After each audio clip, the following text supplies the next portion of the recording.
Students, this is Radhika गौर। और जैसा कि आप सभी जानते हैं कि मैं आपको क्या पढ़ाती हूँ, मैथ्स पढ़ाती हूँ, गणित पढ़ाती हूँ। तो देखिए, जैसा कि आप सभी को आपको अच्छे से पता है कि हमने जो अपना चैप्टर है वास्तविक संख्याएं, उसके बारे में पढ़ना शुरू किया हुआ है और हम इसके 3 जो सेशंस हैं वो कंप्लीट कर चुके हैं। क्लियर? तो 3 सेशन में हमने क्या पढ़ा था?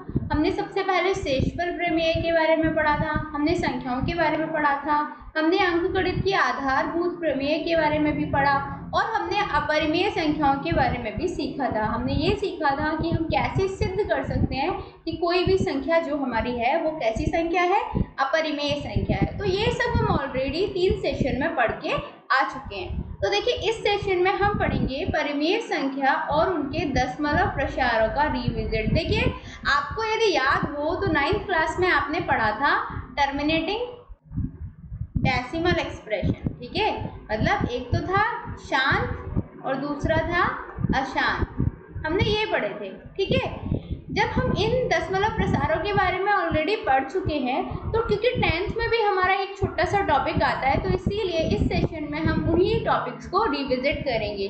तो चलिए फिर शुरू करते हैं। देखिए, सबसे पहले आपकी प्रमेय संख्या 1.5 ये कहती है कि सपोज कीजिए, मान लीजिए x एक ऐसी परिमेय संख्या है जिसका दशमलव प्रसार क्या होता है, शांत होता है। तब x को p/q के रूप में व्यक्त किया जा सकता है, जहां p और q क्या है, सह अभाज्य संख्याएं हैं तथा q का अभाज्य गुणनखंड क्या है, 2n की पावर 2 की पावर n और 5 की पावर m है। ठीक है, जहां n और m क्या है, कोई भी ऋणेतर पूर्णांक है।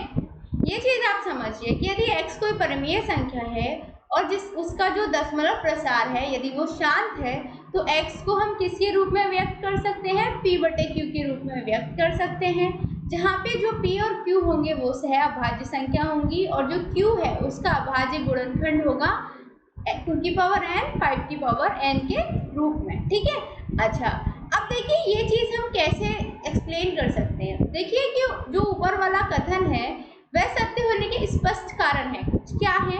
आप निश्चय ही इस बात से सहमत होंगे कि a/b को किसी भी परिमेय संख्या जहां b 10 की कोई घात है का दशमलव प्रसार क्या होता है, शांत होता है। अर्थपूर्ण प्रतीत होता है कि p/q के रूप में जो भी परिमेय संख्या होगी जहां पे q की पावर 2 की पावर n 5 की पावर m है, इसके रूप का a/b जो होगा वो ऐसे तुल्य परिमेय संख्या के रूप में व्यक्त किया जाएगा जहाँ पे b जो है उसको 10 की घात कोई हो उसकी। क्लियर? तो इस तरीके से हम चीजों को एक्सप्लेनेशन दे सकते हैं। यदि इसी की हम विपरीत दिशा प्रारंभ करेंगे, अच्छा ये देखिए, आपको मैं कुछ एग्जाम्पल देती हूँ। ये देखिए 3/8 है, इसको आप 2/3 की पावर 2 की पावर 3 लिख सकते हैं। ठीक है, इसको आप आगे और यदि आपको एक्सप्लेन करना है किसी की फॉर्म में, तो आप यदि ऐसे करेंगे 2 की पावर 3 इंटू 5 की पावर 3, आई मीन ऊपर भी हमने 5 की पावर 3 से गुणा कर दी, नीचे भी गुणा कर दी, तो हम पाएंगे 375/10 की पावर 3। इसका आंसर आएगा 2375.375। क्लियर? इसी तरीके से आप दूसरा भी देखिए, इसमें भी यही है, क्या है, 13/125 है, इसको हम लिख सकते हैं 13/5 की पावर 3। तो यहाँ पे भी हम 2 की पावर 3 से गुणा कर दें और यहाँ पे भी 2 की पावर 3 से गुणा कर दें, तो ये हो जाएगा 104/10 की पावर 3, जिसको हम लिख सकते हैं 0.104। ठीक है, इस तरीके से आपका तीसरा और चौथा उदाहरण है। तो यह उदाहरण क्या दर्शाते हैं? यह उदाहरण दर्शाते हैं कि किसी प्रकार p/q के रूप की एक परिमेय संख्या जहाँ q बराबर क्या है, 2 की पावर n 5 की पावर m का रूप है, तो a/b ऐसे तुल्य परिमेय संख्या में बदले जा सकते हैं जहां b 10 की कोई घात है। अतः इस प्रकार परिमेय संख्या एक शांत दशमलव प्रसार होगा। क्लियर? तो देखिए, यही चीजें होती हैं जो आपको समझने की जरूरत होती है और आप आसानी से फिर सवालों को भी हल कर सकते हैं, समझ सकते हैं। अब प्रमेय नंबर 1.6 पे आइए। मान लीजिए x बराबर p/q है, जहां p और q का क्या है, सह अभाज्य संख्या है। एक परिमेय संख्या ऐसी है कि q 2 की पावर n 5 की पावर m के रूप का है, जहां n और m क्या है, ऋणेतर पूर्णांक है। तब x का दशमलव प्रसार शांत होता है। देखिए ये क्या है, जो अभी हम थ्योरम पढ़ के आ रहे थे कहीं ना कहीं उसका ही रिवर्स है। क्लियर? तो अब हम इसको समझते हैं। देखिए, हम उन परिमेय संख्याओं की ओर बढ़ने को तैयार हैं जिनके दशमलव प्रसार अशांत आवृत्ति के होते हैं। ठीक है, फिर हम एक बार उदाहरण लेके देखेंगे कि क्या होगा, किस तरीके से हम इसको एक्सप्लेन कर पाएंगे। आप देखिए 1/7 का दशमलव प्रसार करेंगे तो कैसे करेंगे, 1 में आप भाग देंगे 7 का, जाएगा नहीं इसीलिए 0 पॉइंट करके यहाँ पे एक 0 बढ़ा लेंगे, फिर आप भाग करना शुरू करेंगे, आपको कुछ ये उत्तर मिलेगा। क्या उत्तर मिलेगा? आपको मिलेगा 0.1428571, ये मिलेगा आपको। ठीक है, और आप देखेंगे जब यहाँ 1 आएगा उसके बाद फिर से क्या होगा, फिर से यही पुनरावृत्ति होनी शुरू हो जाएगी, अर्थात ये जो प्रसार है वो शांत नहीं होगा, वो कैसा होगा? अशांत प्रसार होगा। क्लियर? अच्छा, तीसरी चीज हमारी ये कहती है प्रमेय संख्या 1.7 क्या कहती है कि मान लीजिए x बराबर है p/q, जहाँ पे p और q क्या है? अभाज्य संख्याएं हैं।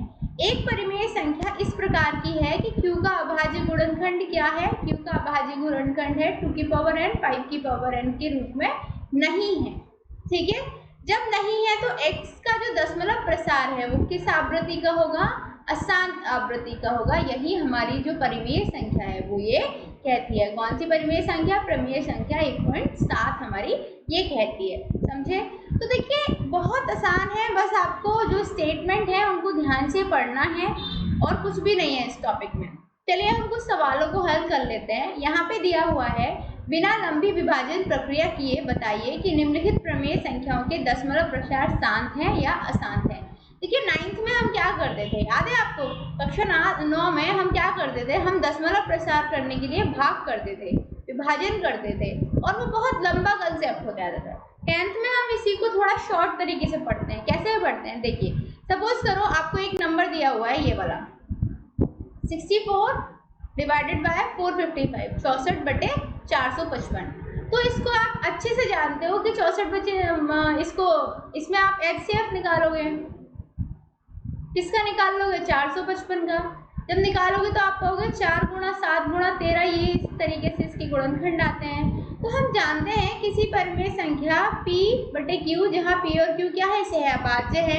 यदि q का अभाज्य गुणनखंड इसके रूप में व्यक्त किया जा सकता है तो क्या होगा? उसका दशमलव प्रसार क्या होगा? अशांत होगा, शांत होता है। ठीक है, मतलब यदि हम 2n 5m के रूप में व्यक्त कर पा रहे हैं गुणनखंड को तो वो शांत होगा, और नहीं व्यक्त कर पा रहे तो अशांत होगा। अब हमने देखा कि हमारे जो गुणनखंड आए, अभाज्य गुणनखंड आए, HCF नहीं, यहाँ पे हमने अभाज्य गुणनखंड निकाले थे 455 के। तो देखिए 455 के अभाज्य गुणनखंड आए 4 गुणा 7 गुणा 13।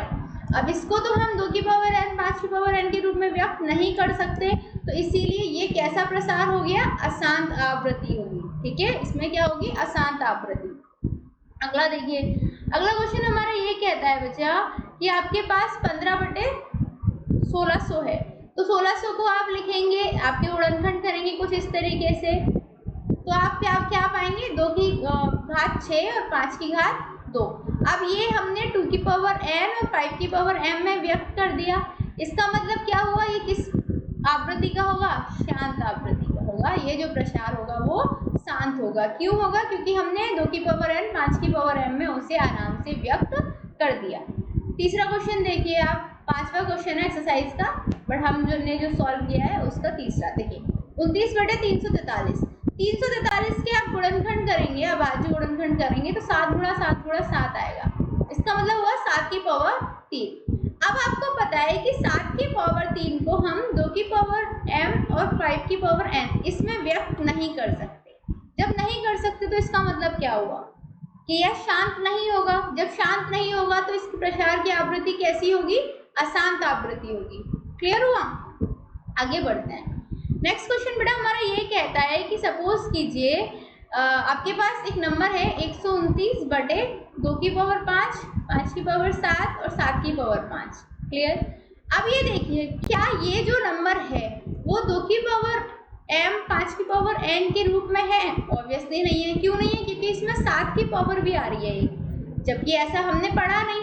हमने क्या पढ़ा है कि यदि कोई नंबर को हम 2n, 5n में व्यक्त कर पा रहे हैं तभी वो शांत आवृत्ति शो करेगा, यदि नहीं कर पा रहे तो वो अशांत आवृत्ति शो करेगा।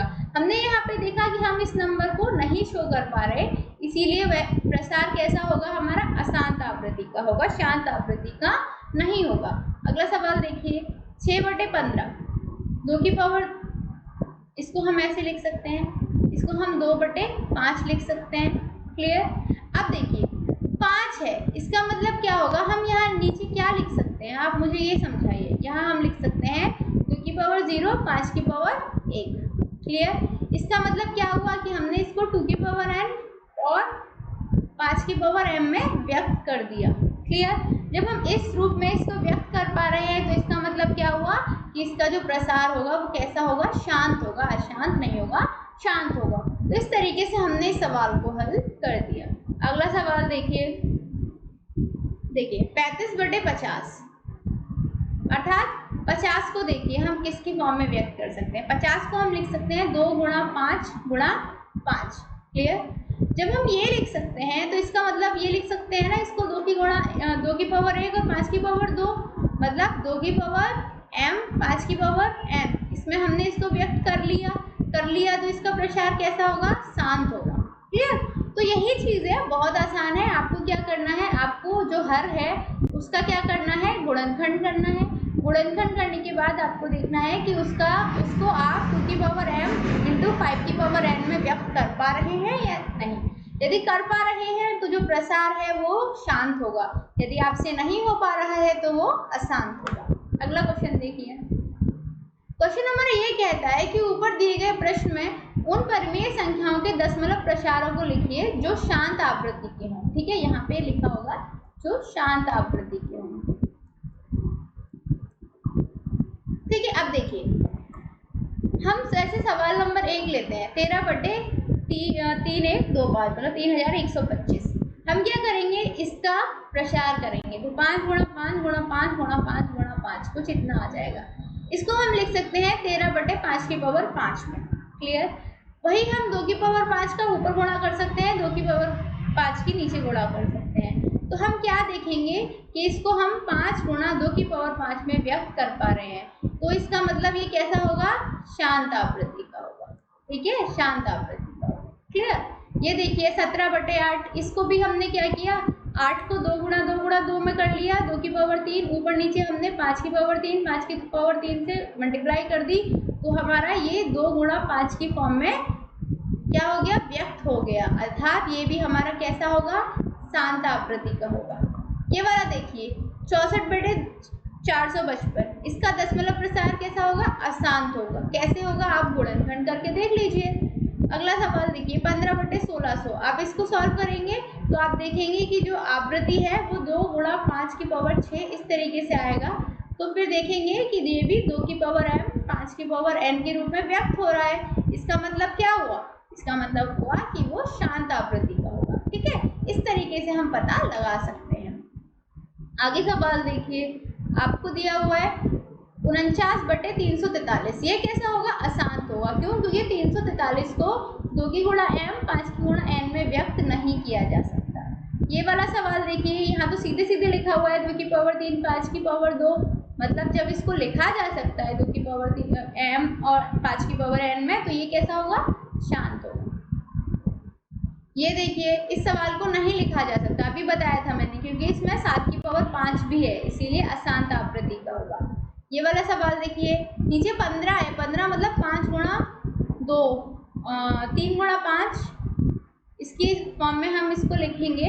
फिर हम क्या करेंगे, ऊपर नीचे 2 की मल्टीप्लाई कर देंगे। क्लियर। तो आपको कुछ इस तरीके से उत्तर मिलेगा, 10 मिलेगा एंड में, तो ये 0.4 आ जाएगा, शांत का हो जाएगा।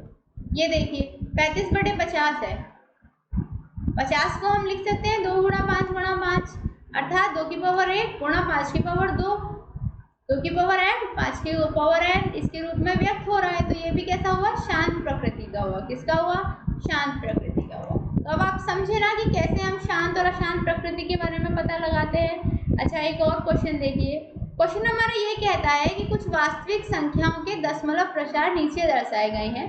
प्रत्येक स्थिति के लिए निर्धारित कीजिए कि संख्या परिमेय संख्या है या नहीं। यदि यह संख्या परिमेय संख्या है और P बटे Q के रूप की है, तो Q के अभाज्य गुणनखंडों के बारे में आप क्या कहते हैं? देखिए पहला नंबर आपको ये दे रखा है, क्योंकि इसका दशमलव प्रसार कैसा है, शांत है, इसीलिए ये संख्या कैसी होगी, परिमेय संख्या होगी। जब परिमेय संख्या होगी जो तो P अपॉन Q के रूप की है। क्लियर? Q का अभाज्य गुणनखंड क्या होगा, 2 की पावर m 5 की पावर n के रूप में होगा। ठीक है, और m और n क्या होंगे, ऋणोत्तर पूर्णांक होंगे। आगे देखिए, ये संख्या क्या है, अशांत है, अनावृत्ति अशांत है इसकी, तो इसीलिए ये क्या होगा, अपरिमेय संख्या होगी। ये वाली भी संख्या कैसी है, अशांत है, इसीलिए ये संख्या भी परिमेय संख्या होगी।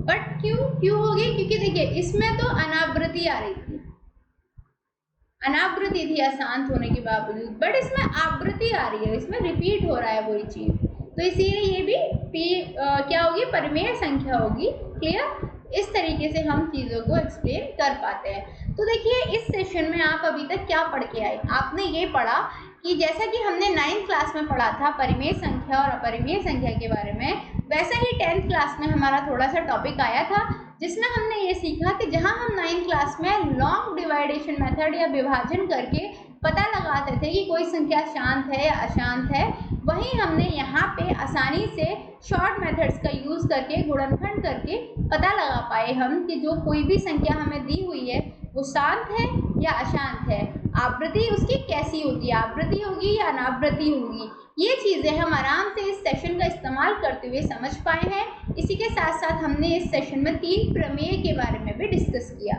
That's all for today. I hope आपको ये सेशन अच्छे से समझ में भी आया होगा और पसंद भी आया होगा। तो चलिए मिलते हैं अगले सेशन में, तब तक के लिए शुक्रिया एंड गुड बाय।